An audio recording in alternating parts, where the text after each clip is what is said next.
Now back in Little Rock, whether their first or their 400th, thousands of marathon runners laced up to race 26.2 miles in Little Rock today.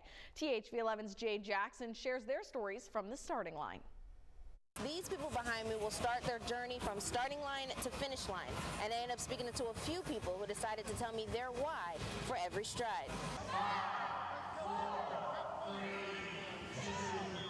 Before the countdown at the starting line, and before runners were off, people were preparing for the race, like 73-year-old Steve Hughes. I've been doing marathons since the 1970s. I did 400 before my knees and feet and hip wore out, and so now I'm just doing as much as I can, as long as I can. The Little Rock Marathon brought people like Sammy Poole and Mads Hogan from miles away to run 26.2 miles together, or 13.1 miles for the half marathon. I actually just met her yesterday.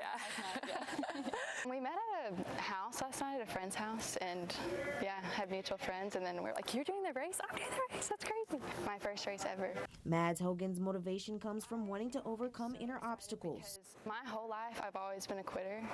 Like, I've always just been intimidated by, especially in athletic things. Like, I just didn't trust my own capabilities. Until she wanted to make a change, so she lost 55 pounds last year and told herself, Mads doesn't quit. This is about my 10th year of doing it, on and off, and so it's just a great experience to be out here and be able to challenge myself to do a lot of things that a lot of people can't. Can't isn't in Jeff Glassbrenner's vocabulary. He's climbed Mount Everest with an amputated leg. When I was 8 years old, the doctors and everyone told me what I couldn't do. Now, for me, it's all about proving to myself what I can do, and so I can run a half marathon. It's the focus for Hughes, who's determined to keep going. It's the focus for so many others.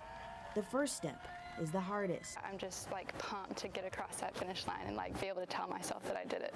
In Little Rock, Jade Jackson, THV 11 News.